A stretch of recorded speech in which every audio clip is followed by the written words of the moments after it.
Disclaimer. So I did it again.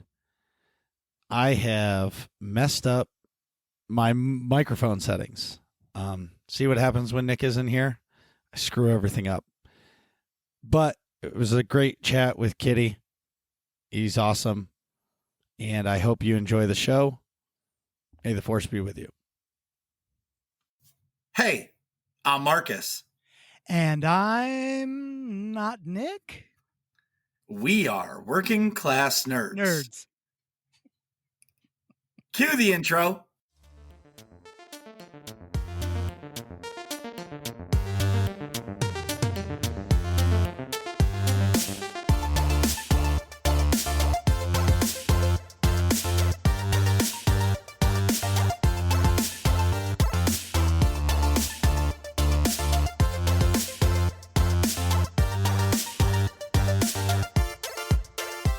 That's right.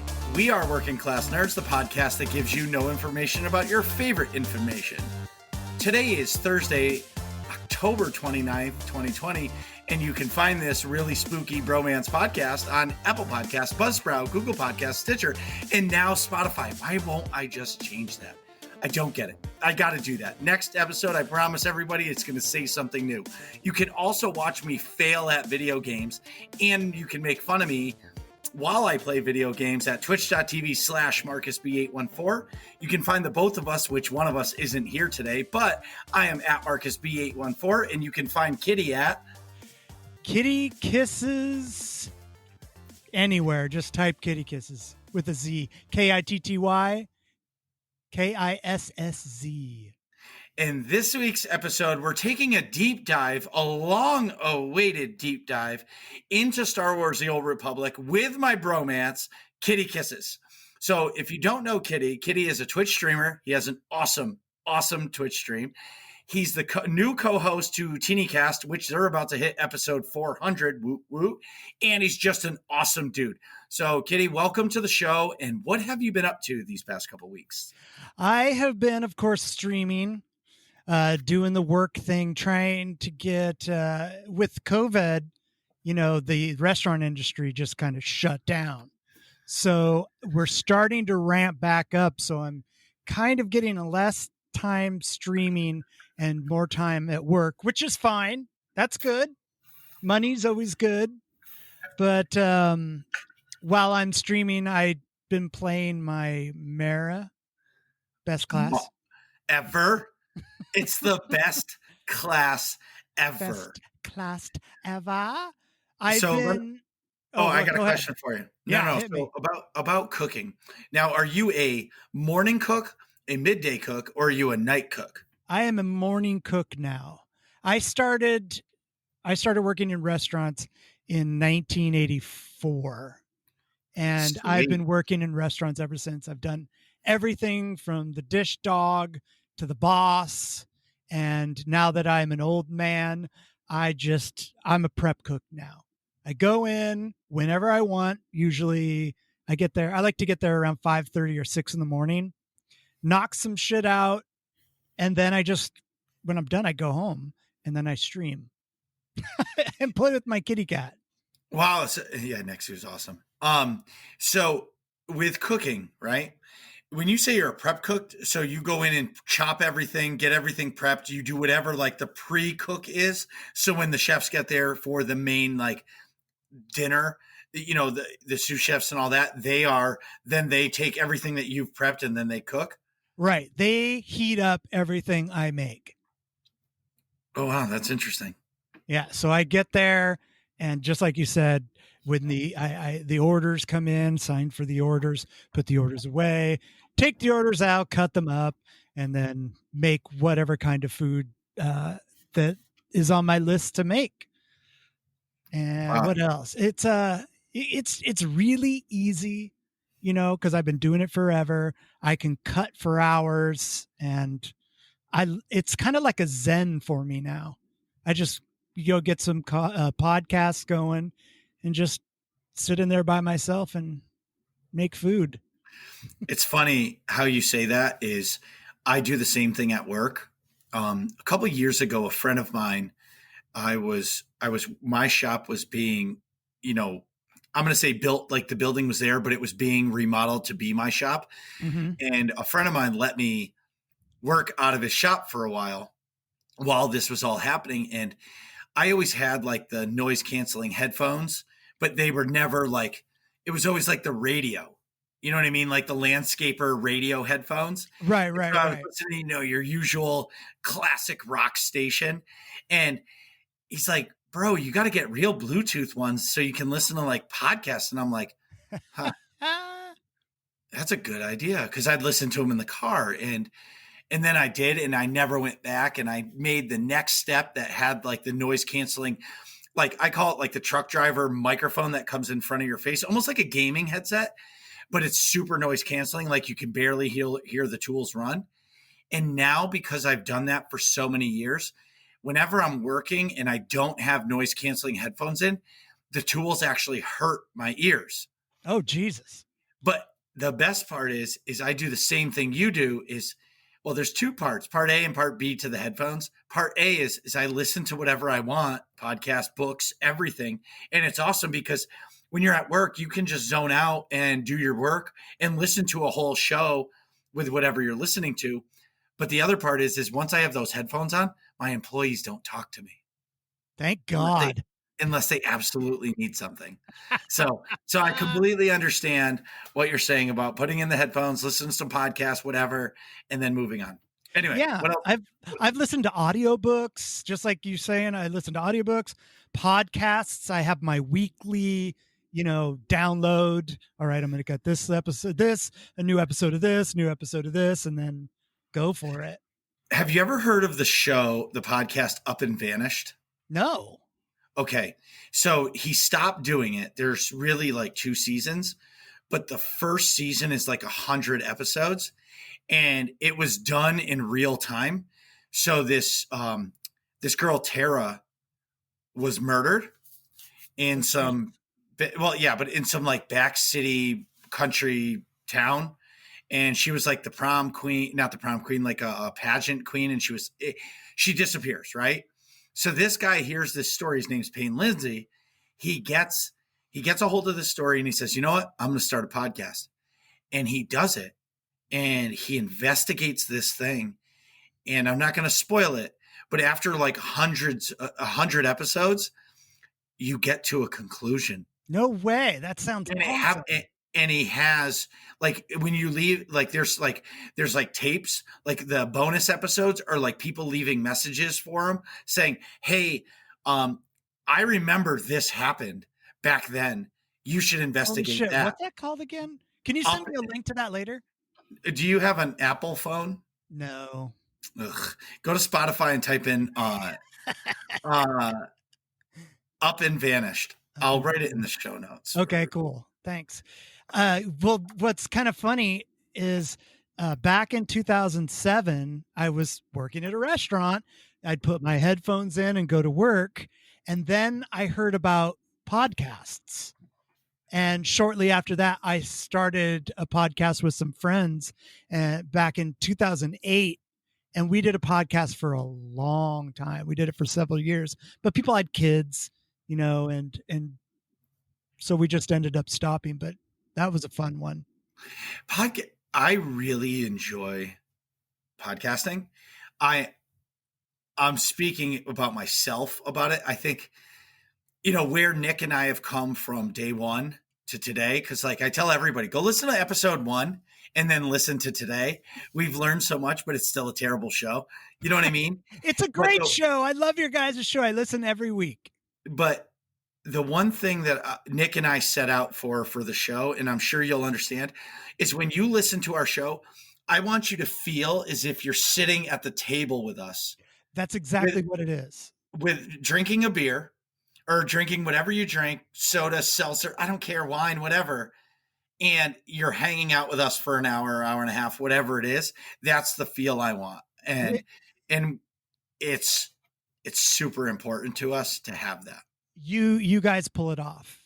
It's some podcasts want to go for that feel, but they don't get it across, but you guys definitely do. It's a hang. Yeah, it's the same thing. Like listening to Utini Cast or some of the other ones. Like if you ever listen to Ted's from State of the Old Republic podcast, have you ever listened to that? Oh yeah, yeah, Okay. His is like you're listening to a news broadcast, yeah. like NPR, and it's fantastic. He has just there's that so many. monotone voice too. Yes, yes. The other thing is in audio books. Have you ever listened to A Certain Point of View? No, not yet. Okay, A Certain Point of View is this one is the new one comes out November 10th for The Empire Strikes Back, but this one, the first Certain Point of View, is from A New Hope. So think about A New Hope, the movie, but think about like the bartender. Right. I've heard people talk about it. It is my favorite Star Wars book ever. Yeah. I got to get my Audible back. Okay, should I throw him under the bus? Should I tell? Do you want to know the cheat? All right, here's the cheat code. Go to YouTube and search for it, and they may release like chapters of it. You put it all together. Then there's what is it, like VLR or something like that, the audio software, where you take all those files and you compress them to an MP3, and that's how I listen. That's how I did the Darth Bane series originally. That's a great idea. And they go under the radar. Now, the newer books obviously aren't there, but like that's how I read a lot or listened to a lot of the original Star Wars books when they went audio, because, you know, I was broke as a joke, and if it's free, it's me. That's right. It's I know that I listened to a bunch of the Star Wars audiobooks just on YouTube.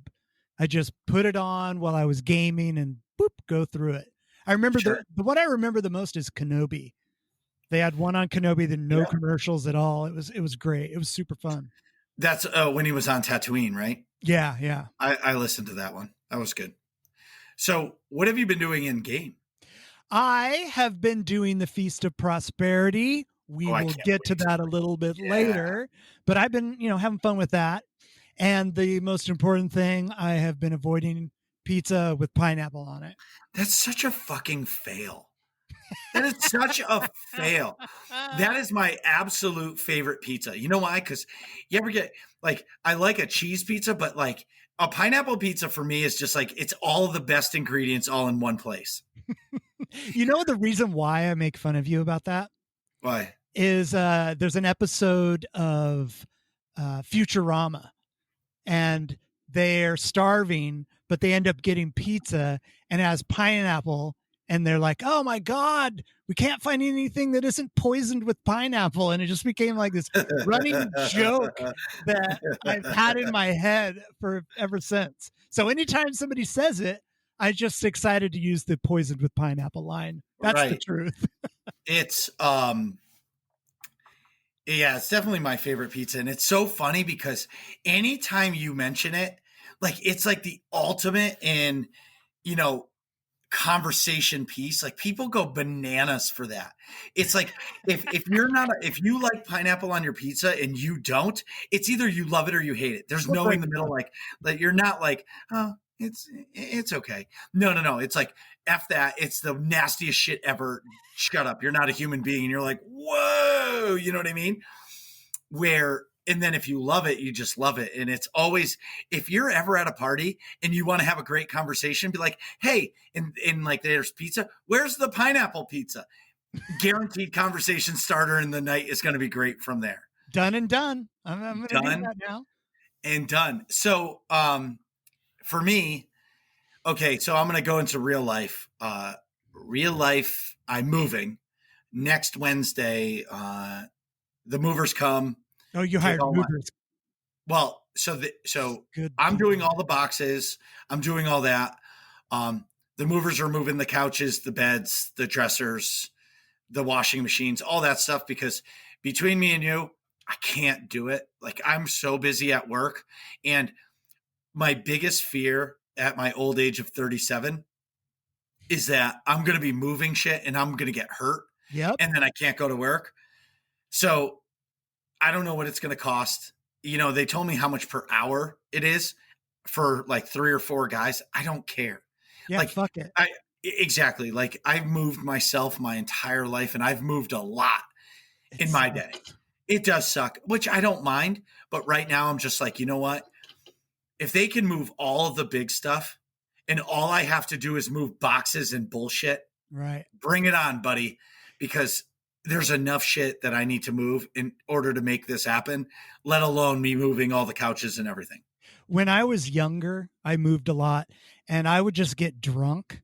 Then I would put it off until the night I had to be out and I'd get drunk and end up throwing everything away. I remember I used to live on this third story in downtown Portland and I just threw everything out the window and just drove off. But you know, when you're younger, you're kind of a dick. But I was Yeah, just drunk. I was like, I don't give a fuck about this stuff. exactly. Fuck it, world. Yeah, and I would say the hardest part for me was packing up. And like last night, I took apart my desk and my computer, my desktop, and it was like, and because in coming off of probably one of my best stream nights, Oh, um, you know, I'm new to this, right? I podcast, I play video games, but I'm really new to the whole streaming thing, and I have I am so appreciative of everybody who tunes into my channel. Like in my software, I forget what it's called. That like does like the stream itself. It's like stream something. Zencaster? No, no, no. For streaming. Oh, Streamlabs. Oh, right. So I use that, and like there's a button that shows like your viewer count, and I turn it off because You I don't want to do? know. Yep, I turn it off. I don't want to know. Interesting. E- It because never works anyway, so you might as well turn it off. It's well, never I turn right. it. Well, I turn it off because I'm going to stream the same way, whether there's nobody watching or 25 people watching. Oh yeah. That you But have to have that attitude. right, and I would say the coolest thing is when somebody new follows me. You know, obviously when somebody subs, it's fantastic, but when somebody new follows me, it like I get so excited You because get you're so like, excited. I do, because hear me out why. The person is taking the time out of their day to watch me play a game. Me, not anybody else, because there's a lot better streamers out there than me. And they're watching me play a game instead of watching somebody else. And then they click the follow button. And now every time I go live, they're going to get a notification unless they turn it off. But if they turn it off, they actually have to go into the software of Twitch and turn that notification bell off. Right? So at least one or two times when I go live, they're going to get notification. And if they tune in again, it's awesome. It So is.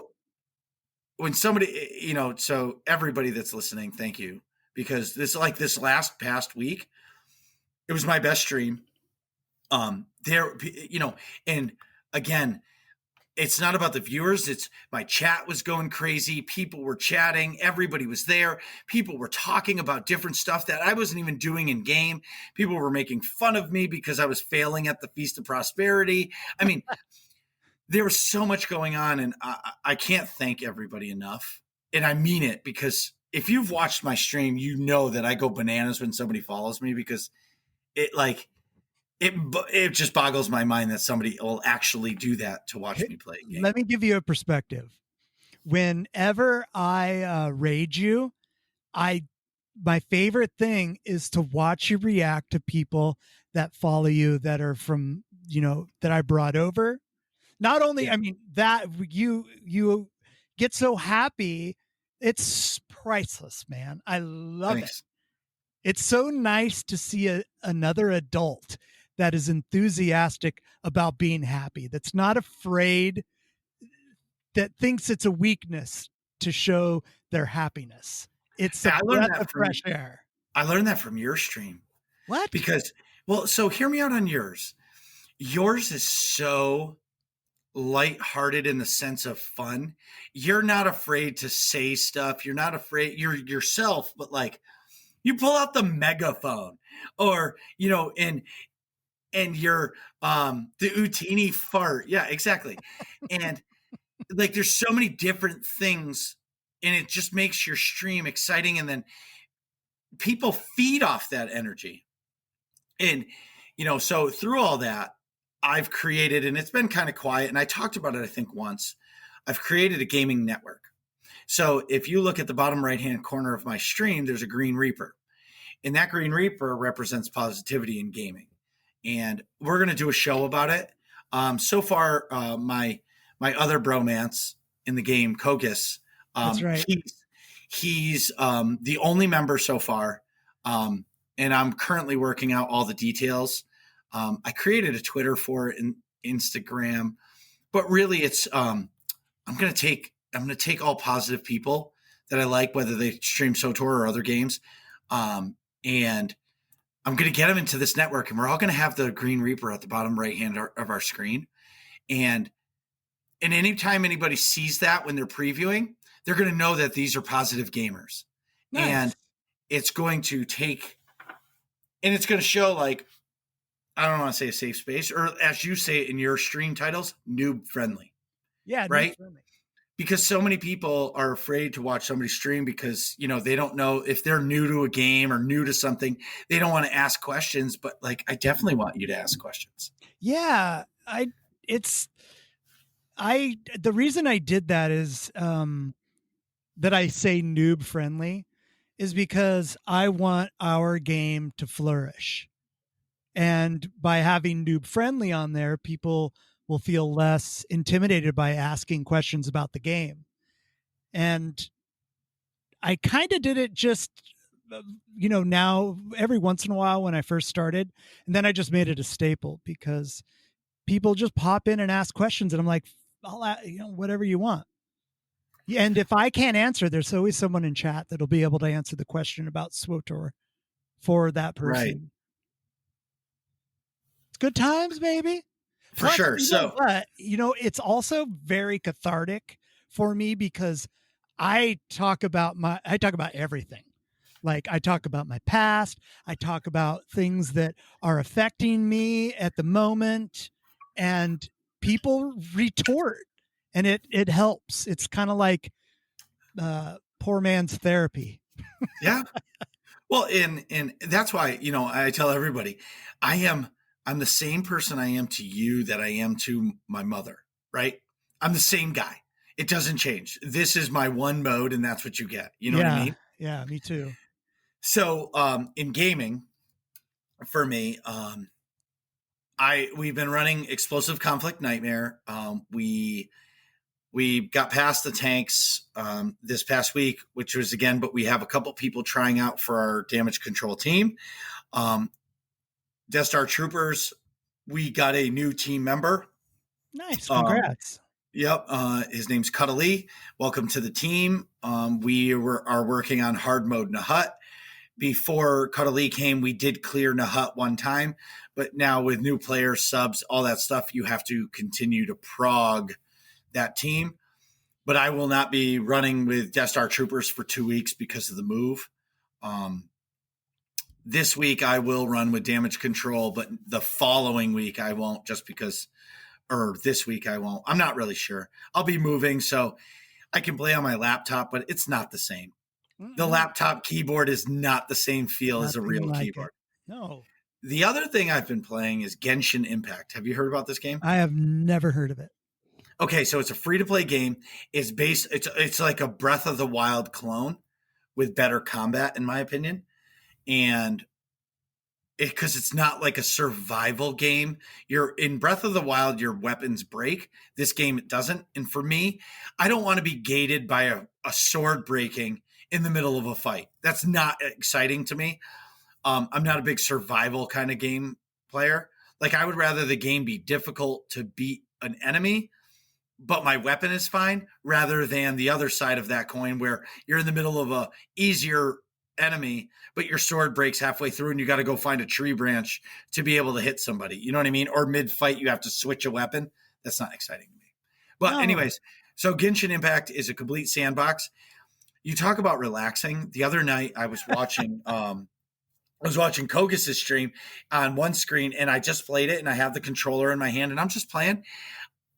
And I stopped playing after like 2.5 hours, and I'm like, where the hell did the time go? Oh, wow. What were you doing? Just running around, like killing things and like climbing trees to get apples. You were living the life of a badger. Yes, exactly.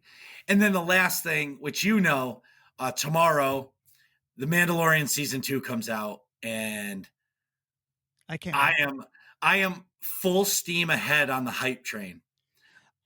I'm wearing my Mando jams right now. All right, so you know how exciting this is for me. I think I'm going tinfoil hat right now. I think first episode is like, it's going to be like bombshell. We're all at the end of the episode, we're all going to be like, no. I think the hammer's going to be dropped in the first episode because of the hype from it. And last season, everybody complained that there were 4 filler episodes. Mm-hmm. And this season, they're like, not anymore. There's going to be eight continuous episodes that are going to just move the story along. So I think the first one, they're coming out, bam. I think that they are going to start this next season, season 2, with some time passing, like maybe several months, like 6 months or a year. Ooh, interesting. And I have no idea what's going to happen after that. But I just have this feeling that if they let the time set, they kind of let the dust settle from the previous season. Who knows? Yeah, I agree. I want to know one thing you think is going to happen in this season, and it's a tinfoil hat. What's your one prediction of the show that we're going to find out, or something's going to happen that you feel is going to happen? Obviously, that hasn't been announced, or that you want to happen. Okay, so I think that there's Sabine. We know Sabine's going to be there. We also know that Ahsoka's going to be in it. I think there's going to be some, maybe something to do with Luke Skywalker, like a younger Luke Skywalker from that time. But something about like a Jedi Academy or something like that, and that might send the Mandalorian searching for the Jedi. Interesting. Maybe I think that would be kind of cool. But there's a lot of people that don't want to see the mystical side of the Star Wars universe, which also really interests me. I could really go with the grungy, working person's world, like the Mandalorian's world, without a lot of Force stuff. But at the same time, I can go, give me that Force. But the Force is in it because Yoda, baby. Yeah. I am just excited. I mean, I'm going to put my seatbelt on and just be like, all right, let's do this. My one tinfoil hat that I really want, I want to find out what species the Yoda baby is. I don't. I want to leave that completely up in the air. I don't want them to ever reveal it. I want no one to know. I want Star Wars fans to be speculating till the end of time. Wow. Interesting. Maybe like what would be great, tinfoil hat, is that if they gave us the species name and then it turns out to be wrong, that I would pop like 50 boners. All right. I like that. Yeah, that's interesting. We both have different perspectives, but either way, I bought the popcorn, and I didn't take apart the TV in my basement with the sound bar yet because I'm waiting for tomorrow. Yeah. Lights will be off. Sorry, go ahead. I'm excited. No, lights will be off. Yeah, exactly. Popcorn popped, and I'm gonna I won't watch it till tomorrow night once the kids are in bed and everything. So I will be, I will be off of social media. There will be nothing said of anything. Yeah. I'm excited tomorrow. for you because Oh, you're going to man. have all day to look forward to it. Right. That's something I found that as an adult, the anticipation of whatever it is just as good as whatever it is you're getting. You know what I mean? It's Being yes. stoked about something is the essence of life. Yeah. It's like when you go to bed on, we celebrate Christmas. So in my house, like when you went to bed on Christmas Eve, you knew Santa was coming. He's And coming. He's and going to eat those that cookies. yeah, exactly. Is he going to eat the cookies? Are they going to eat the carrot? Are we going to see him? And you end up going to bed and you're so tired because your mind is racing. Yeah. And then that anticipation when you first wake up, because when you first wake up, you're like, and then you realize it's Christmas and your eyes open up and you run down the stairs. That'll be like me tomorrow night. After I put the kids to bed, I'm not talking to my wife. I'm not talking to anybody. I am just going in the basement. That's awesome. So in SWTOR news, we got the Feast of Prosperity in 6.1.4.5, 6, 7, 8, 9, and 10.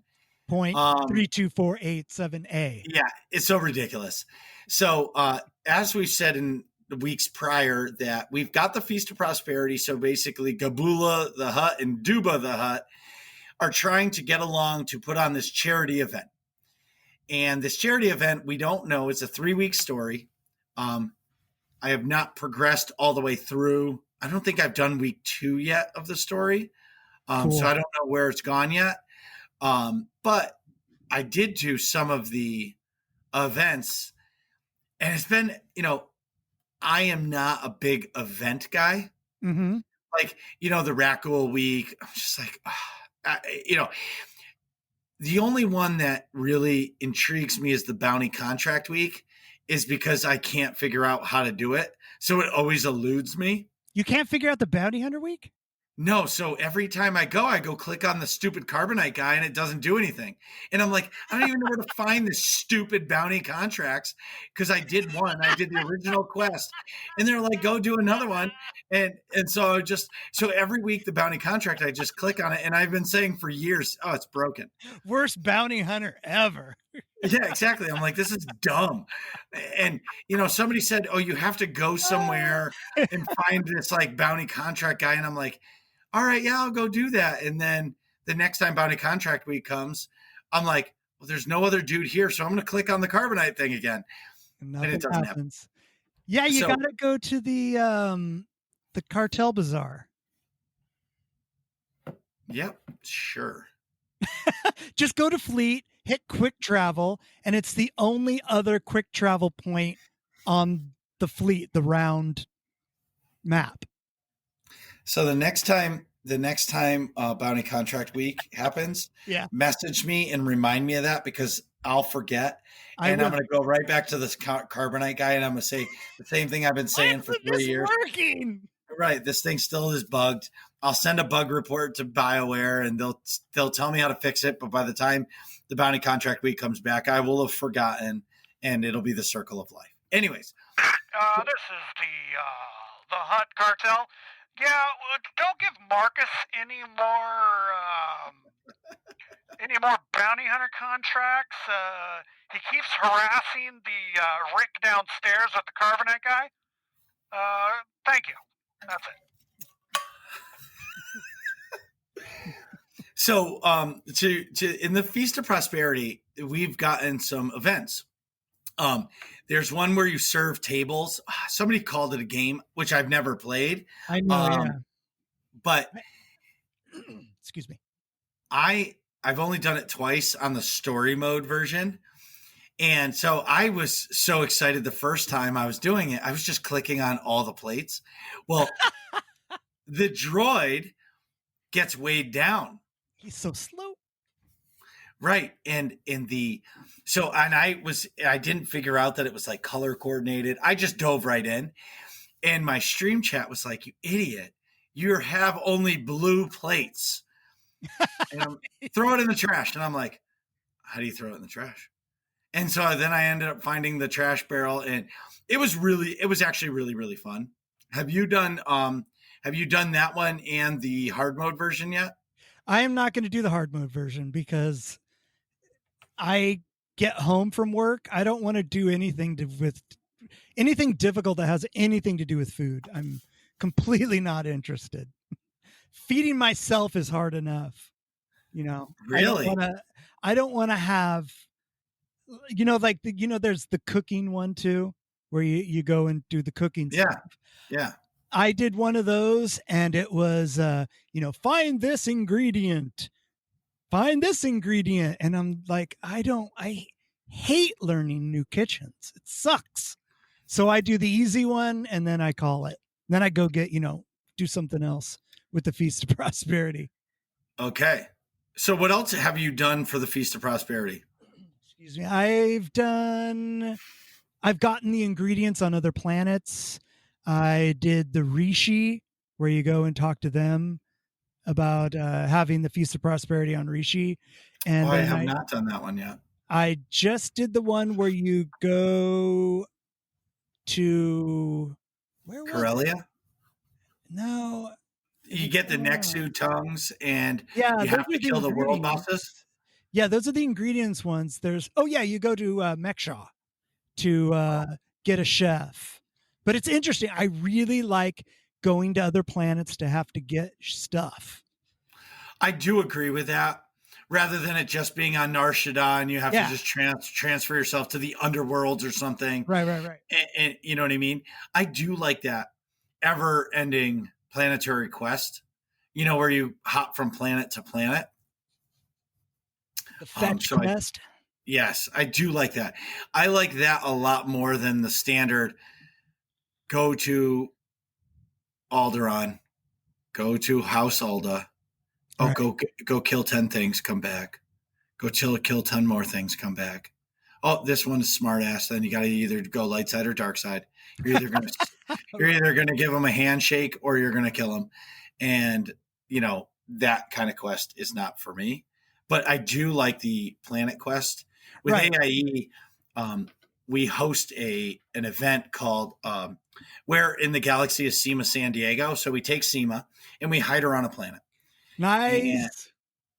One time we did Voss, where all the clues took you all around Voss. You had to kill a bunch of random NPCs, collect the bullshit material that they have. Then you give the materials to one of the officers at one of the stations. And then eventually, in order to find Seema, you had to click on the Nightmare Pilgrim and die. But that nobody knew that. So somebody died from that. And then there was Seema. They won. Whoa, that's really fun. That's brilliant. Yeah, and I really want to do one that does multiple planets. Now that this, I did the kill Lucky and get the Nexu tongues, and I said, how cool is that? They took an asset in the game and made it relevant again. I know. I love that too. I wish they would do that more because there's so many good areas of the game that they could just reuse again. Yeah. It's funny that you bring that up. I was just doing the week 2 storyline, and there's a part where you are, a fetch quest to go get some ingredient. And it took me to a part of Hoth that I didn't know existed. And I asked everyone in chat if they knew if they'd ever been here. And the majority of people said, no, I'd never seen it before. It was during Dreadseed. No, I don't think it's a Dreadseed. It didn't look Dreadseedy at all. And then there was a world boss there, another world boss on Hoth that was walking around this area. Yeah. So when I first started playing this game, well, it's actually like when I started playing it again, because I originally played at launch for 2 weeks and then quit. But when I came back, I was doing my Jedi Knight storyline, and I was on Hoth, and I was exploring, and I found this world boss. And I saw a guy trying to kill it, and I was like, oh, I'll join this person and try to kill it. And this thing killed me, and I did like the medical probe, and I got revived. After that day, I've been talking about this world boss for years. And nobody knew what I was talking about, because every time I said world boss on Hoth, they were like, oh, that Snowblind or that other one. And I'm like, no, there's another one. And everybody's like, no, you're crazy. Nope, you're crazy. I don't know which one you're talking about. And I would Google world boss on Hoth, and it would never come up. So then this past today, Medulla, shout out, great guy in AIE, he says, I've never been to this part of Hoth, and I've been playing the game since launch. Who is this guy? And I freaked out. I was like, oh my God, that's the world boss I've been talking about for years. And everybody's like, oh, you can 2-man that boss. And I'm like, I don't care. Where is it? Because that is like bucket list stuff that nobody has known what I've been talking about for years. And now all of a sudden it's relevant. That's interesting. I wonder if it's accessible, you know, if the event's not going. You know, It is because I found it when I found it when I originally was playing the storyline quest. Oh, yeah, okay. I just ended up there somehow, some way. I took a hard left, and I was like, "Oh, look at this guy!" And now they're using these assets. Something else that happened is I went to Corellia to kill Lucky, and I just typed in general chat, "I'm a tank, looking for a group for Lucky." Next thing you know, they said, perfect. This one person invited me to a group. We started a group. I was the main tank. And we did the whole, we got a group together. When was the last time you grouped up to do world bosses other than that planet that is not to be named? It's like Voldemort. It's that shall not be named. Osis. Ugh. Anyway, other than those two world bosses, when was the last time you created a group to go kill, like that was outside of your guild? Like a general chat, hey, we're killing Lucky. Hey, we're killing this one or that one. I think it's so cool that we're doing that now. Yeah, I love that when you can just ask in general chat for help and you don't get someone that's an asshole and just, you know, you have to ignore. That's so fun. I love that idea. Right. It gives you hope in humanity. Yes. So the Feast of Prosperity, great job. Very fun. Great job. Yeah. And it's actually really fun. And I do like the in-game events. I wish there was more because like I said, you know, you can only do Rackle so many times. You can only do the Xeno Analyst so many times. You can't ever do the Bounty Contract Week because it's been bugged since it's been released.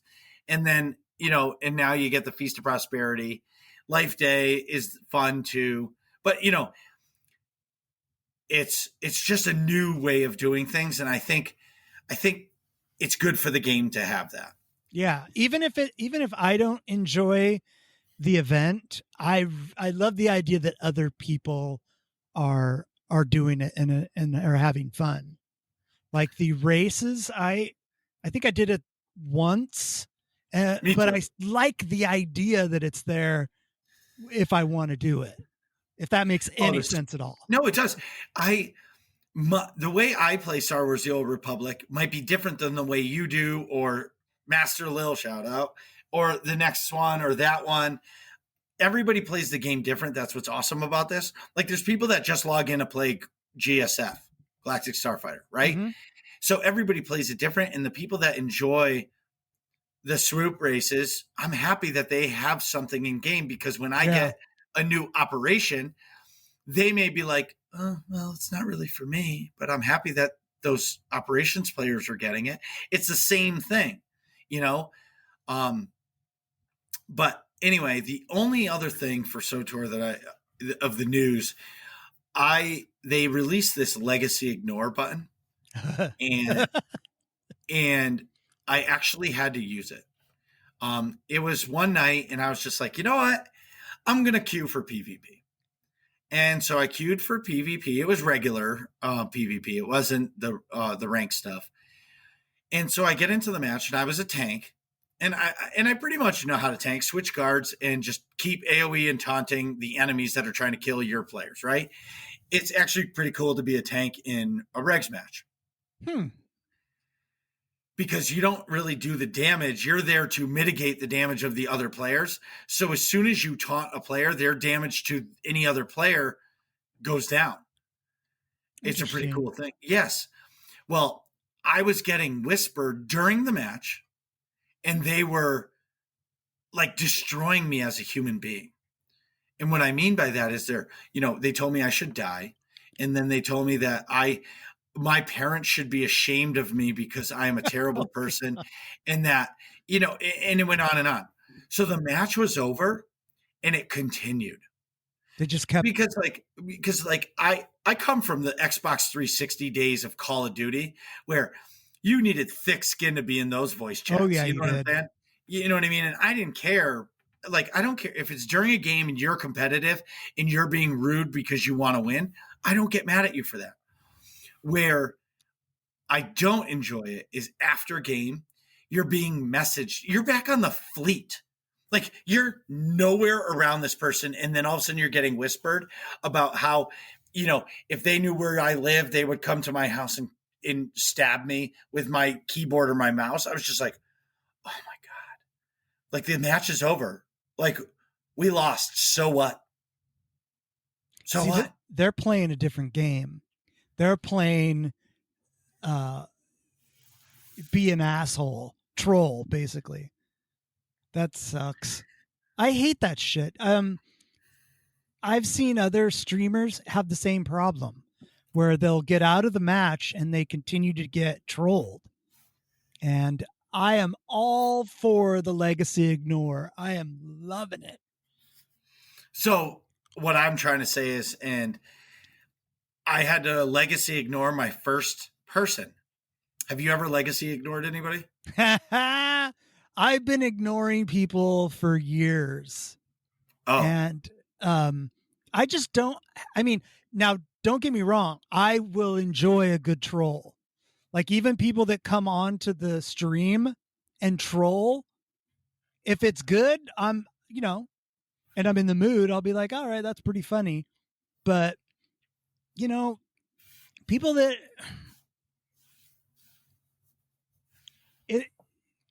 I just don't have time for it for my hobby.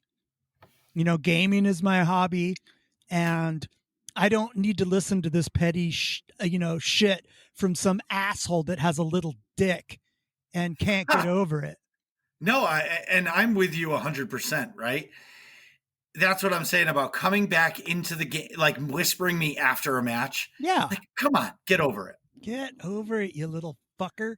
Yeah, exactly. No, but it's the truth. It is. And watching like Kogus' stream, like his main play is ranked PvP, where that is like the toxic cesspool. That's like Mortal Kombat 2 when you're fighting in that one stage and there's like acid cesspool on each side of you, and at the end you can fatality them into it. That's what ranked PvP is. Oh yeah, it's the devil's butthole for sure.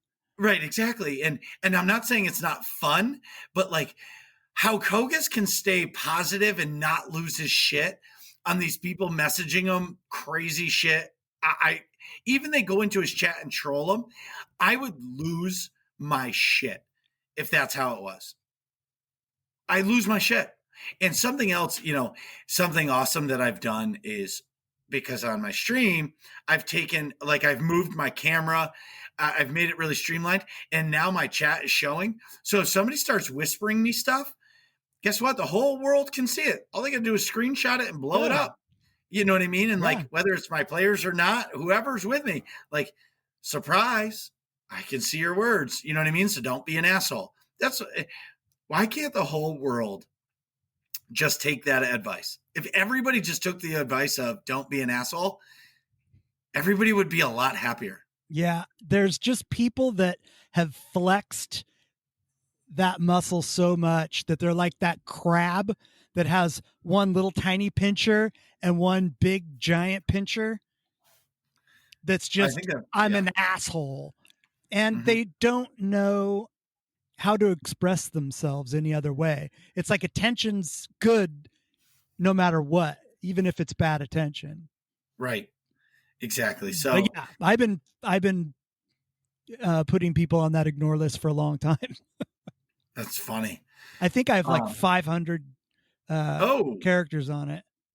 But see, that says something about people. That means there were 500 people that were assholes at some point. Well, those are legacy bands. So those characters the person might have had like 10 characters. So I don't Sure. know how many actual people it is, but yeah, I ain't got time for that.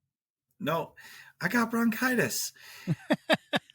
So in AIE news, last week was Mega, and it was a huge success. So we've had, since Steam launched, the amount of new players to come to the game again, or new players in general, or returning players, and people joining the guild has been huge, right? And so people were asking about the fleet datacron. And so this month's Mega, we did the fleet datacron. And while the team of 5 people were setting up the fleet datacron, I hosted everybody else, and we did open world PvP. So if anybody knows, there are some open world PvP achievements you can get that are actually pretty easy. I mean, they have the big ones that are kill 1,000 players, but they also have a 10, a 25, and I think it's a 100. Ooh. So what we did was we got, some of us went on to the pub side, some of us went on to the imp side, and we went to what's the place on Tatooine? The Den. Outlaws Den. Outlaws Den, and killed 2 birds with 1 stone, because you kill in the Outlaws Den and kill the people, you're getting double the achievements. Nice.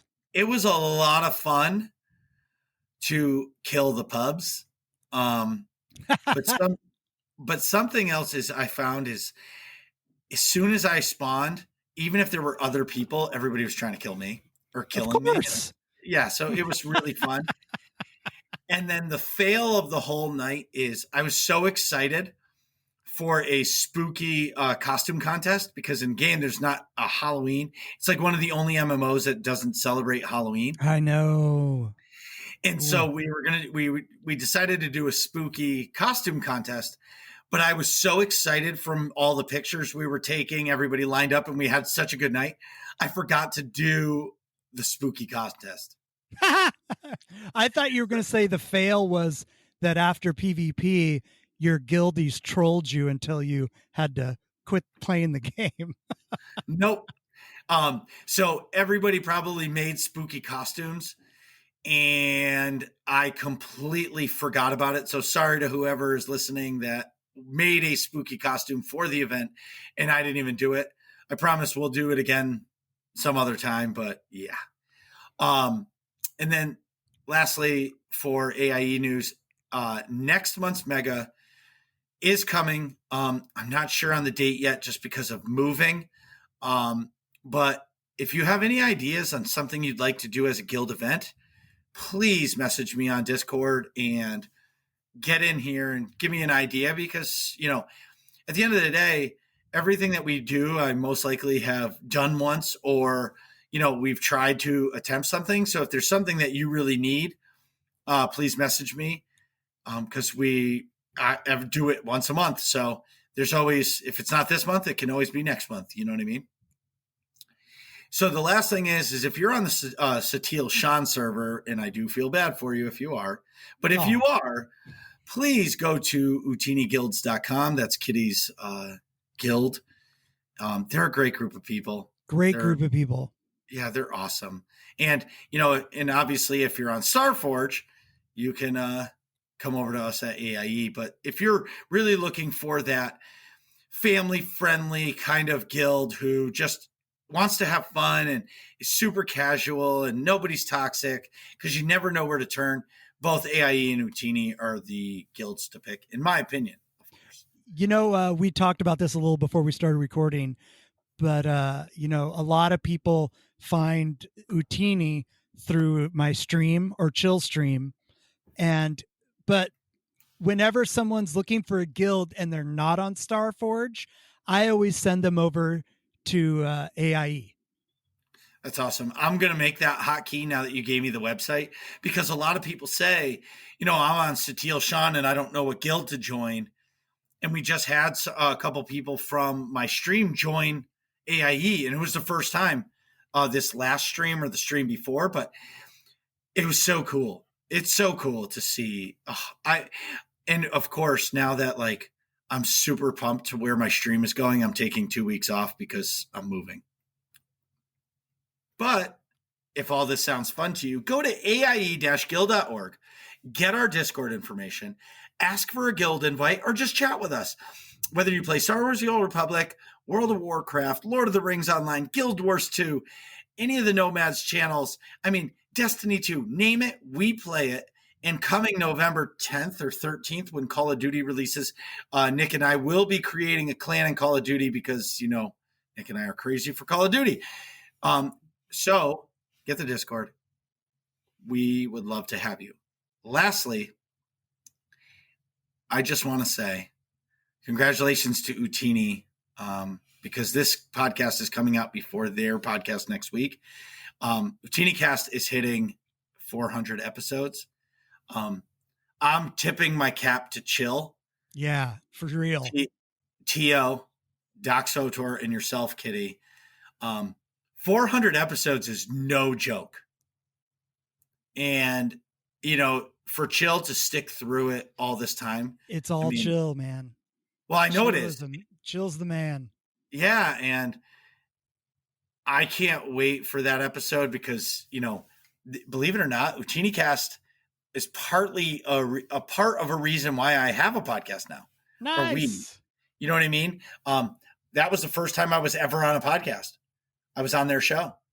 And it was all because I messaged, I don't remember if it was T.O. or I don't know who handled the Twitter, but I messaged them and said, hey, I like to do this in game. And they're like, well, come on the show and talk about it. I think that's where I was introduced to you, not because I was on the stream, but I heard you talking and I was like, this guy sounds awesome. He sounds like enthusiastic and happy, kind of like me. I was like, I bet we'd get along. And then, however long later, the bromance begins. And it hasn't ended. So the big thing Kitty and I want to talk about today is we want to discuss all things SWTOR. So if you're the type that's new or the type that returned, or you're just that current player and maybe you're looking for something to do, we just want to kind of talk about all the things that this game does that maybe gets overlooked or you don't actually know about. Because like I just said about that world boss on Hoth that I knew about 5 years ago, but nobody ever knew what I was talking about. And they always thought I was the crazy cousin that was just talking to himself all the time. So great. It's so great that's what it was like. I love it. Yes. Yeah. And I know you're going to agree, Kitty. If anything else, we have to talk about the story because this game, I've played other MMOs and there's no other MMO game that I've played that the story is as immersive as this. Yeah, it's I mean, that's kind of what BioWare stands by, right? They're like story. It's super fun. I agree. What is your favorite class story? Oh boy. It's a complicated question because I am a flip-flopper. I like certain things at certain times. So if I'm in the mood for classic Star Wars, I like the Jedi Knight story. If I like the Jedi Knight story, but much more complex or a little bit more complex and a little, devil, listening to the devil on your shoulder, I like the Sith Warrior. But if I want something a little more complex and slow down and really kind of take in the story, it's the Agent. Okay. But I also absolutely love the kookiness of the Sork story. Sure. So it just depends. But what about you? No. So I'm currently... So I have 4 class stories completed. I don't have legendary. It shows how many operations I play. I've done the Jedi Knight, the Sith Warrior, the Bounty Hunter, and now I completed the Agent. And out of those 4, the Sith Warrior is my favorite by far. The Agent, I really liked the prologue, chapter 1 and chapter 2. Chapter 3 to me, it didn't hold my interest as much because like it was like the shadow government working behind the scenes and you plotted it. And I was just like, nah, that wasn't for me. But the first 2 chapters were fantastic. Yeah, it's a great story. I like the end. I like that, you go off into obscurity at the end. Sadly, Right. Once you start the chapters, you're like, wait a minute, I'm undercover. What is going on? Right. But it's fun. But going with that, so the current campaign or class story that I'm doing is the Smuggler, and this was all suggested by Kitty and Master Lil, and so I did it, and I actually so far I like it the best because if you talk about that classic Star Wars, I feel like this is the classic Star Wars because Han Solo, he's a main character, and you're playing his story of what he would have been like. And every one of my decisions I make out of the decision tree is always a snarky comment of some sort. And it's really fun to do. The other thing is I think it's the gunslinger version is the same as a sniper. Yep. So just coming off of the sniper, it's actually the same moves.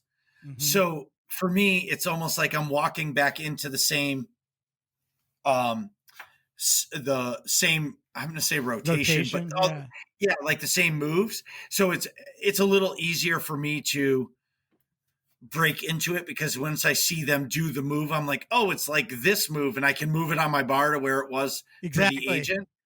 Yeah. So I'm excited for that. And just for the record, Slavic or whatever your name is, Skavic. You can go screw for stealing my ship, but I got it back, but I still haven't found you yet, and I will find you. Oh yeah, shoot his dick right in the face. Yes.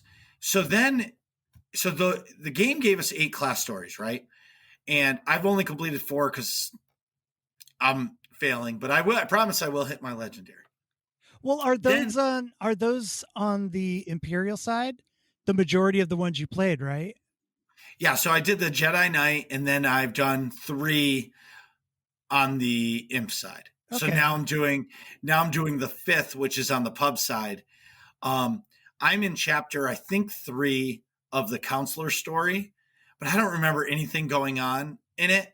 So I may finish the class story just to finish it on the chapter 3, just so it's done and I get my legendary. But I think I'll start the counselor story over again. There you go. Because I remember like chapter 1, it was like, there was like a forced disease that was killing like the masters. Exactly. And you had to uncover it. But that's pretty much all I remember of that. But I'm really enjoying the Smuggler. You know what you could do? Yeah. With the consular story, we should be getting to double XP pretty soon. Just blow through it real quick with the double XP. Get to get your the vanilla story done with that, and then I guess you wouldn't need double XP for that, would you? Never mind. No, I'm gonna. That might be what I do off. So that might be something I do off stream because, like I was telling Master Lil, I'm going to do my class story 1 day a week. Now it'll take me some time to beat it, and I may play it off stream a little bit, but I'm going to play it for the most part on stream. So, you guys can witness and watch me play a story for the first time and see the choices I make, because I find watching operations or watching PvP, as much as I enjoy watching it, it's because I do it. Well, not really PvP, but operations. Like I know what's going on in the boss fights, but for me, if you're a newer player and you want to get into it and you want to watch Twitch, it's kind of hard to watch somebody do an operation because it just looks like 8 people, like 8 little ants running around in a circle. Right. And a bunch of flashy things going off on the screen, where in the story, you're watching the cutscenes, you're watching the decisions they make, and you can follow along that story. Right. Suggestion for your Inquisitor or what are the Sage? Slave. Oh, Sage, Play the Sage with dark side choices. It makes the story a lot more fun. I can't do it. You can't do it? I can't. You have to see like what, the different options that you have. No, I can't. I can't do it. I something about hitting the dark side choices just ugh. The only time dark side choices happen if I hate somebody. Like Darth Barris, that dude can die 1,000 times. He will always be a dark side choice. Like that guy does not survive. Do you choose dark side choices when you're playing Sith? No. You don't? Nope. Why did I think that you always chose dark side stuff? Never. Weird. I always had that in my mind because you always play Imperial, right? You're mostly an Imperial side player, right? Yeah, M side, best side. Okay, right. That's weird. I always in my head imagined you making the dark side choices and going. Never. The only time is if somebody deserves it. Like that's the only time I'll hit a dark side choice is if somebody really deserves it. Because like if they've been a super douche throughout it, and then all of a sudden they're like, "Oh, you can go free," and I'm like, "No, you've been super douche. Once you hit a super douche level, it's over. It's game over. You're not getting a light side choice from me." But everybody talks about dark side Jaisa, and I'm always light side Jaisa, and she's so nice. She's just totally happy to nice. be one with. Yeah, she's totally happy to be one with the Force. Because dark side Jaisa, I call her crazy Jaisa, because she is batshit crazy when you choose the dark side. Sure. And I mean, she's crazy enough that she sends you crazy emails. It's hilarious. It's so fun to play. She's like, I was killing puppies over blah, blah, blah. It's ridiculous. It's great. You have to try it sometime. It's so hard. I can't. Just get a nice cup of Earl Grey, sit by the fire. So since the game launched, you got your 8 class stories, and then we got expansion. So it went Rise of the Hutt Cartel, Shadow of Revan, Knights of the Fallen Empire, Knights of the Eternal Throne, and now Onslaught. And for the record, I'm just going to put it out. So all players out there know that when you get to the O planet that shall not be named, know that was the original entry point to Onslaught, but the expansion wasn't ready, and BioWare definitely needed to release something. So they gave us that to give us a false gear grind, because that's where the true expansion starts. So if you look at OSIS from the beginning as the beginning of Onslaught, then the expansion is actually a really good size expansion. Yeah. And the story is awesome. What is your favorite expansion? Well, I'm going to go first on what you said about the starting of Onslaught. When they dropped the planet that should not be named, I smelled it from a mile away. And I was like, I'm just going to take my time. I'm not going to overdo myself and grow to hate this planet. And slowly I'll get my gear as it comes naturally. And then boom, it happened. And I was like, ha ha! So I won the Star War. Yeah, it's for sure. But my favorite expansion I think is the Shadow of Revan. Wow, interesting. Because it's huge for one, and it has a lot of different parts to it. It has story, it has flashpoints, and it has a raid. It has multiple planets. I liked it. Well, also I think I really like Rishi too. I feel like Rishi really, when I'm on Rishi, it really takes me out of real life and puts me in Star Wars. I don't know if that's just me or or like maybe because my parents used to live in Hawaii and I spent a lot of time in Hawaii, that it just kind of sucks me in more. But I there's feel the something about same. Rishi that I just really love.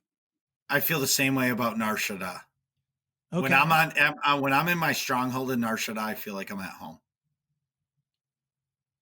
That's interesting. You know, the first time I went to Nar Shaddaa and you take the taxi, I remember, when the game first started, being completely, my mind was blown. I was like, oh my God, this is amazing. Yeah. I live in a burb now, but that's because I have a family, but I'm a true life city kid, and I love the city. And people are always like, "Oh, I got to mow my lawn," and I'm like, "Why do you even need a lawn?" Yeah, fuck lawns. Exactly. That's how I feel. But now, look at me, I'm domesticated. But anyway, the Shadow of Revan expansion was really good, and it like you said, it did give everybody everything, but that's not my favorite expansion. What's your favorite? Knights of the Fallen Empire. Knights of the Fallen Empire. That's a lot of stuff. So did hear me you, out. just out of curiosity, did you really like the chapter Yes. style? You ready for me to? So this, okay. The game producer then was Ben Irving, right? For the game. He's the one that created the Knights of series. Right. He failed because he decided that an MMO needed just story content, right? And he got rid of all of the people who sub to the game. And what I mean by that is really, truly, there's only a couple reasons to sub to the game. Like if you do operations, you have to sub. If you do PvP, you have to sub. If you want more than 1 million or 2 million credits, you have to sub. Other than that, there's no reason to sub every month. Unless you love the game, obviously. You know what I'm saying? Right. Really, truly, there's no other reason to. If you just play the game and enjoy the game, you can still do flashpoints every week. You can still do almost everything in the game. You just can't do operations or PvP or have a lot of credits. Right. And honestly, if you can't have a lot of credits and you spend $5 on the cartel market to get something that you want, I still think you're winning. I call it the SWTOR tax. But anyway, tax. What I like about the chapters, and this is not a popular thought, when I was playing the game right before that expansion came out, and I was a part of that hype train, and I didn't know anybody then. And what I was excited for is every month you're going to get something new. Every month. And I said to myself, that's a good idea. Because everybody's like, I'd rather wait a year for all of the content at once. And I'm like, wait a year? What for? Right. We were getting a new chapter every month to month and a half, right? And then my favorite part was how they released one boss at a time for Gods from the Machine. I remember the Tithe hype. The new boss was coming out for Gods of the Machine, the first one. I mean, BioWare put out a screenshot of the size of Tithe, and they put Musco next to him. I remember that. I remember that too. And when Tithe released, like the buzz around it was so awesome. And I was so excited for it. I was so excited for it. And then another couple months went by, and we got the next boss and another chapter. And the anticipation to, almost like watching a TV show. We're going to watch Mandalorian tomorrow night. Oh, I can't wait for next Friday. I can't wait for next month. And then realizing like Valkorion and the Zakul, and it was just awesome. See, that goes back to what we were talking about before about it, having that anticipation and having that thing to look forward to. Right. Because right now, and I'm going to be judgmental, and I know COVID happened, but we haven't gotten any stories since October.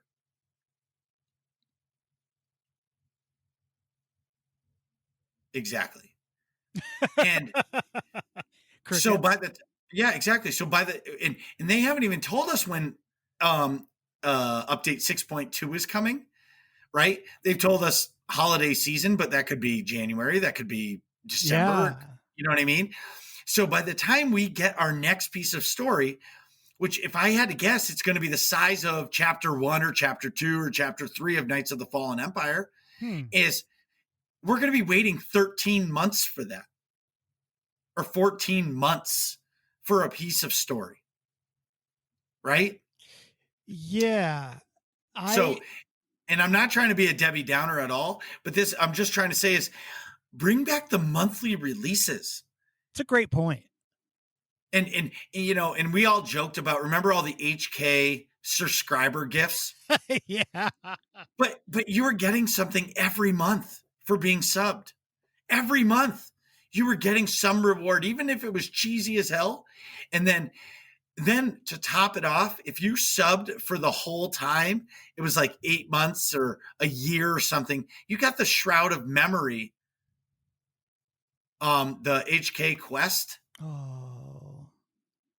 that I've never done. It's fun.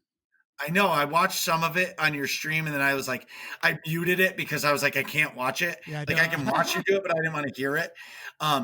So I was playing, and then I got super busy over the summer. It was the year we were having my daughter.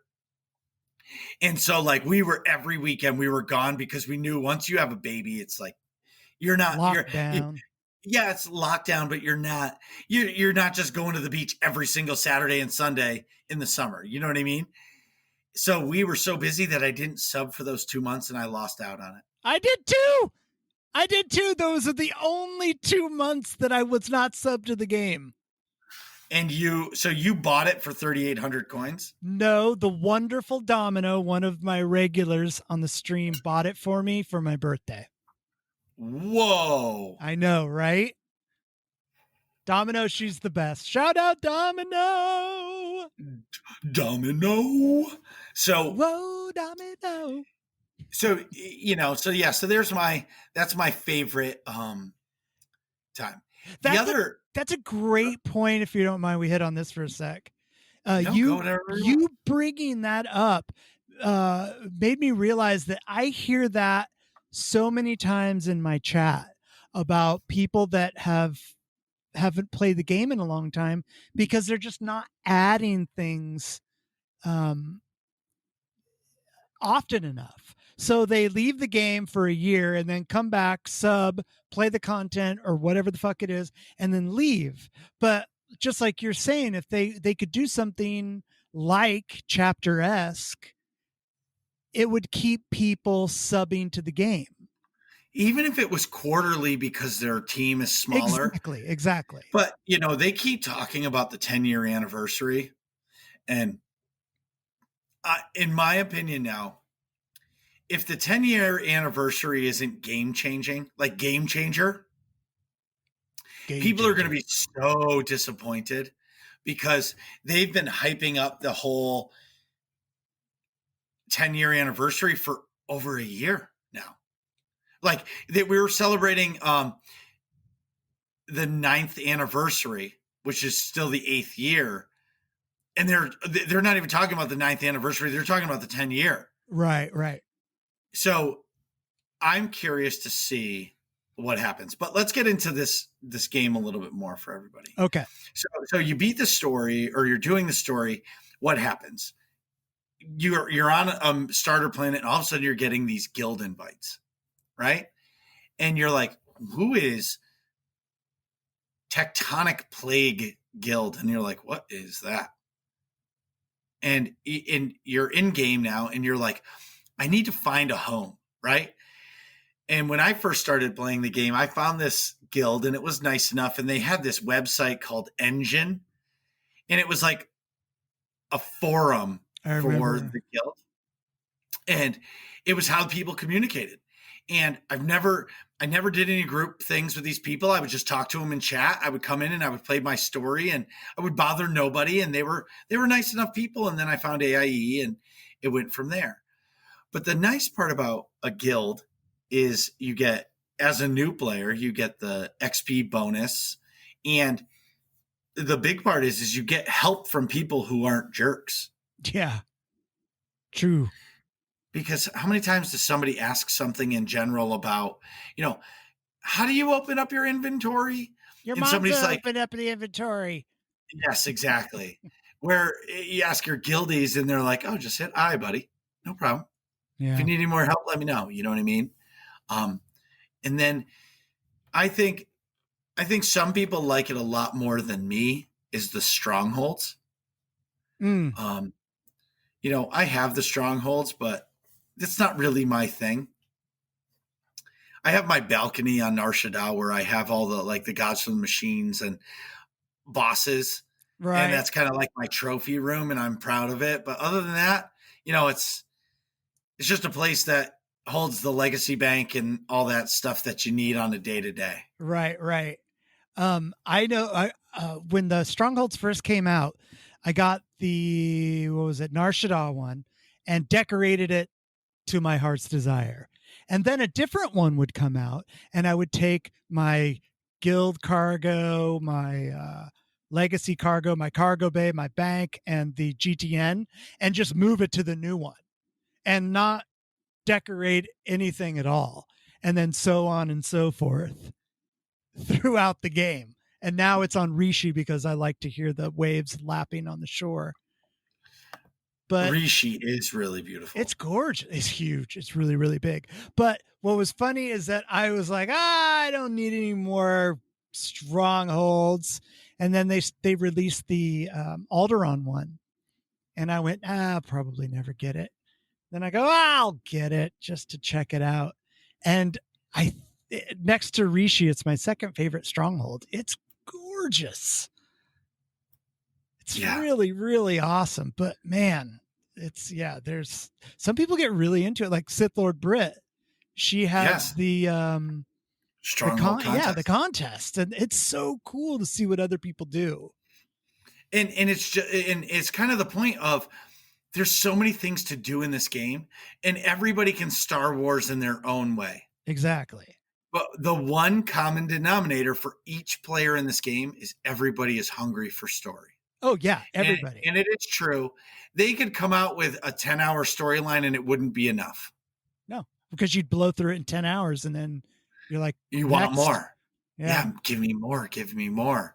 And then something I've never done and I've kind of want to, and it kind of ties together, is the space missions in the story. I've never, like the ones on rails, whatever that means. Oh, right. Those are great. You've never done them before? Nope. So for people that are just maybe listening that are just starting the game, the space missions, the on-rail space missions that you get, that are provided to you once you get your ship, are an excellent source of XP, especially during a double XP event. But the most important thing about the space missions is that as you level, as your character goes numerically up, just like you have gear for your character, you have gear for your spaceship. So as you're leveling, make sure to get things, upgrade all those components for your spaceship. Otherwise, you won't be able to make it through any of the missions. They get really, really difficult. And then once you get to level 50, you get a whole new access to newer missions that I've never even been able to clear one. But really? I love it. Yeah. It's what I used to do in the morning is I'd wake up, sit in my chair, boot up the game, and then just run a couple space missions because it flies itself. You're just moving out of the way or shooting shit. And you just turn your brain off and it's nice and relaxing. I love them. I'll have to try it. I'm sure AIE has all the gear for the space missions that you need. But yeah, just gear up that ship and just go in and have fun. You can turn your brain off. Yeah, I would probably start at the beginning and just start it at level 1. Because I've never done it. And and then it goes to Galactic Starfighter and I'm just like, I tried it. I've tried it many times. I've tried it a few times. We've hosted some mega events where it was like a starfighter training thing, and I felt like I was cheating everybody because I just sat there and watched everybody do it, or I would just crash into That's a what rock. I do. Right. You know what I mean? I mean, it's intuitive enough to play it, but for me, meh. But there's some people that have like the 1,000 kills and all of they've 100%ed the legacy on it. Jesus. Yeah, and I'm just like, man, that's so awesome. But I can't do it. The Starfighter is not for me. I wish that I could do it. And when it first came out, because before this, I played Star Wars Galaxies, and they had an awesome flight simulator in that game that was so fun. And so once this finally came in to being, all the people that I played with immediately jumped in, and we hit it hard for, I want to say, about a week. And then we just kind of petered out on it. And then I went back to it like a couple of years later and just got my ass kicked so bad that I couldn't play the game. Yeah. And so I just haven't touched it since. I would love to get back into it, but it's just the learning curve on it is a little too much for my lazy ass to actually sit there. Well, the thing about the Starfighter, and it kind of goes into the PvP topic, when you have a game that's 10 years old, that community has been playing it for 10 years or 7 years or 5 years, however long it's been out.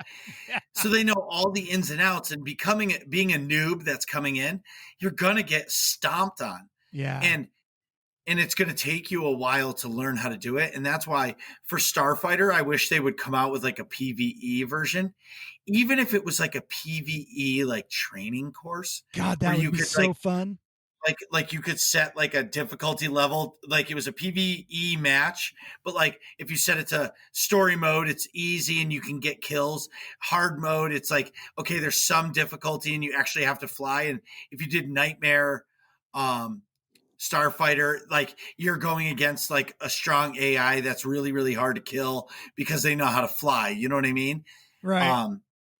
That would be really cool. Well, you know what else would be cool, putting the tinfoil hat on, is to just have that map have a timer to where you have to complete these tasks in a certain amount of time, including fly time to get to the certain points.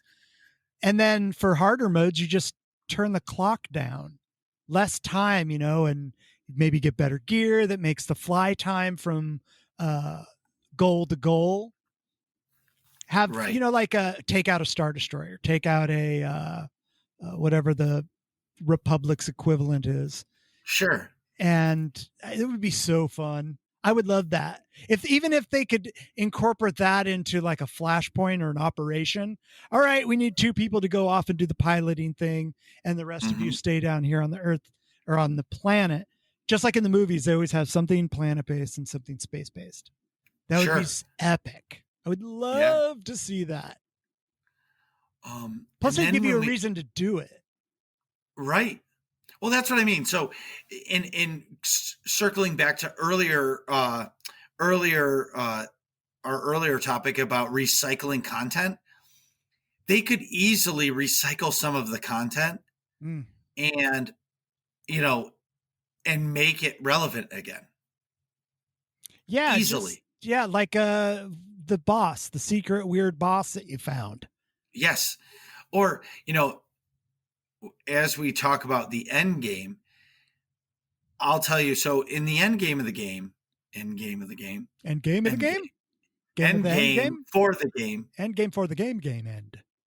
Yeah, game. So really in the end game, you have Nightmare Space Barbieing, you have operations, and you have PvP. And circling to the recycling of content. For me, and I know Matt Pusevich and Camera 2, the operations designers, they always want to go bigger and better on every op. For me, I say, why not recycle some of the old bosses? Put a Nexu cat as the boss, but use the Karaga like mechanics. You know what I mean? Right. Obviously, It like the poops next on suit would fire. be exactly. Well, that's what I mean, or whatever, and use those mechanics and just cycle them to give us more content. And for me, like that would be okay. I'm sure a lot of people would be like, "Oh, they're just reusing assets." But for me, what's better, reusing assets or not getting content? Right. You know And what'd be cool is if they, would have like you said, Karaga and throw in Garge, in one epic fight. So 4 people go do that, 4 people go get the other one. right, yeah, something, That'd be and fun. yeah. So once you're at the end game, and operations has the story mode version, the hard mode version, and the nightmare version. And story mode is basically made so everybody can go in there, and as long as you're max level or level 70, you can beat the content in whatever gear you have. And it's basic knowledge of just your class. You know what I mean? You got to be able to Right. attack something and not stand in stupid, and you should be able to win. And what's awesome about it is that's how I got hooked on it. Is a team in AIE took me to Eternity Vault for the first time, and I was mesmerized that there was a group of 8 people that had to team up to do something. Yeah. And it's progressed now to where I am today, and it's so much fun. And if I could ask BioWare to do something for it, I really want player scaling in operations. So like if we have 14, the op would scale to 14. Please. Because sometimes, like if you have 14 people for a hard mode 16 man, and you can't find 2 more people, like let us go in and try to win with 14 and have it scale to it. Right. Or if you only have 12 or even 10 people, like scale to the 8-person raid just with a little bit more damage. You know what I mean? That would be wish great. I wish we would have it. Or give us the option of a 24-person raid. Oh my God. Chaos. Turn off your title tags. Turn off everything. Yeah. Go full potato. I like the idea of, bigger and better is always, that's great. But just coming up with stuff that has mechanics in it, that's what I love about operations. I like running mechanics with my friends and tricking people into getting killed by the bridge boss. Yes. That's the fun. Well, so in explosive conflict, there's this like standing thing. You go to where there's like a tree, and it's the bridge to get to the next part of the map before you get to the tanks. And these guys are like, "Oh, you got to tank the Druid on the bridge." And I'm like, "What?" And they're like, "Because he does a pushback." And they're like, "That's the real end game." So I started doing it, and I haven't gotten killed once, and it just adds another flavor of fun to the game. Make your own hard mode.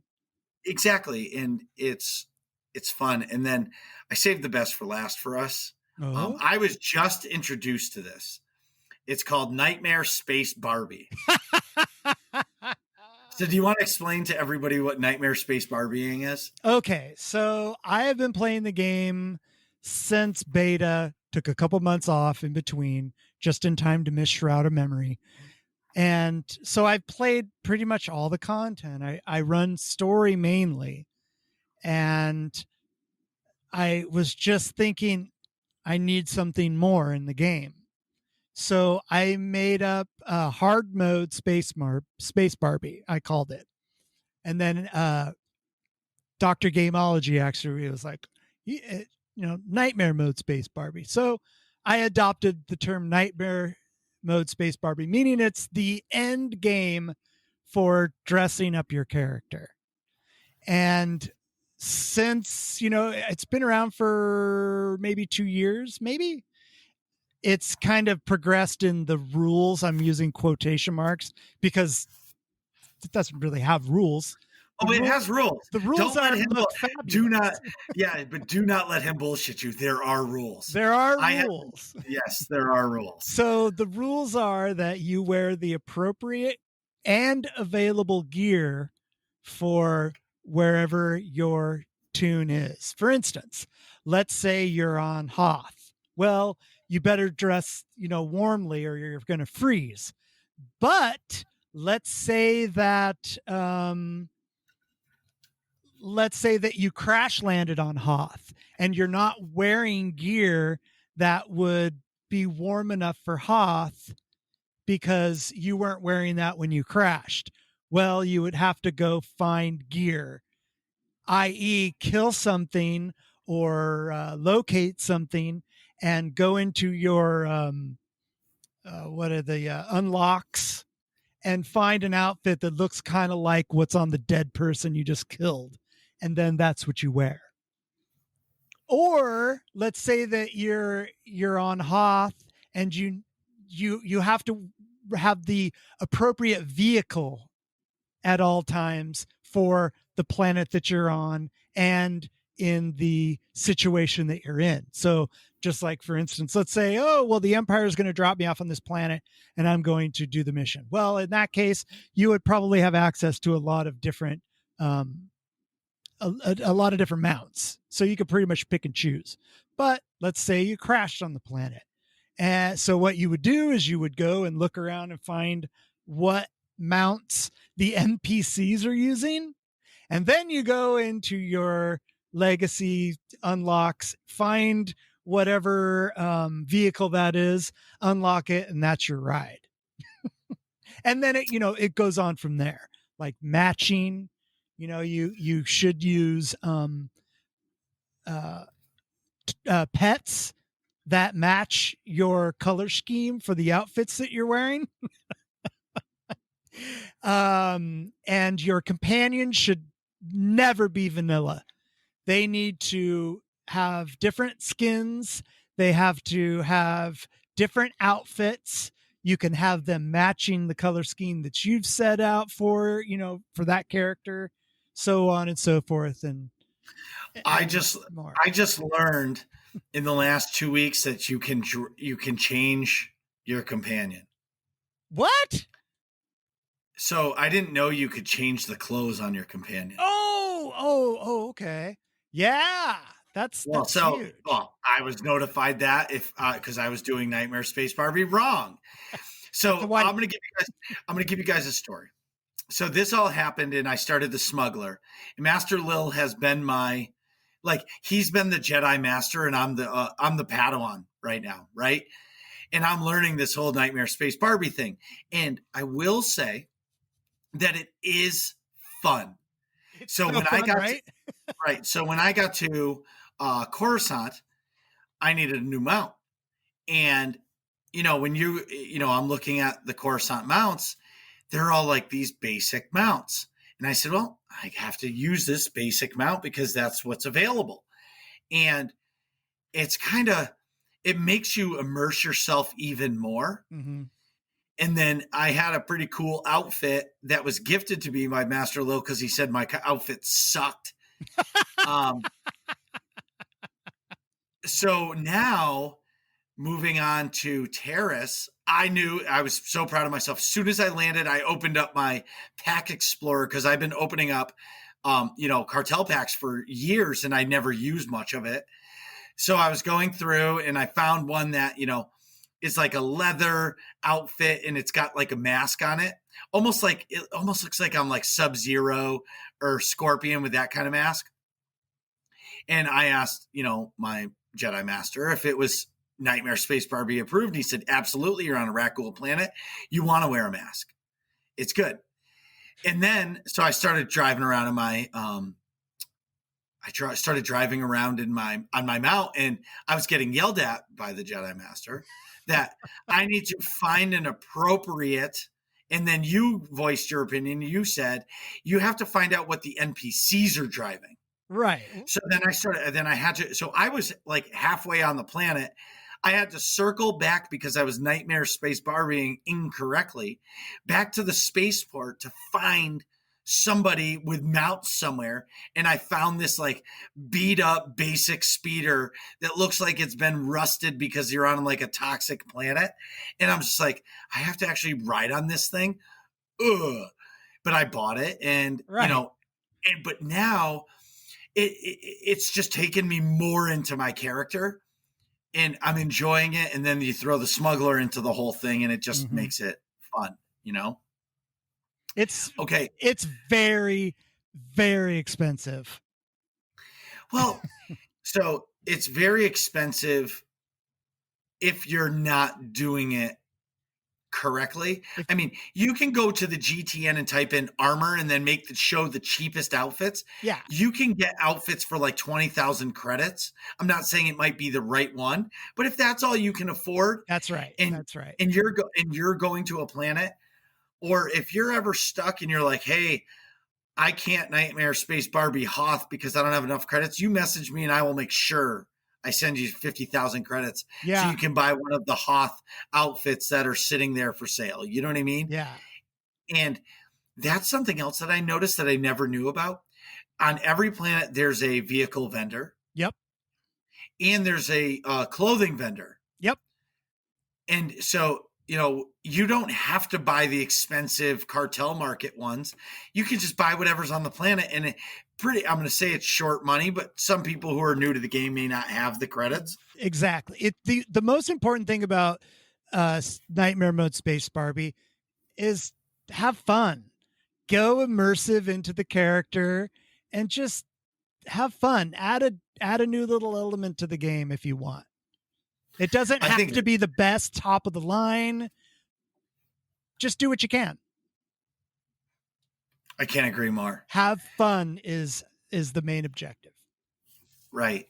So, lastly, I want to ask you if a new player is listening to this, what would you tell them is the top thing for you to do as a new player?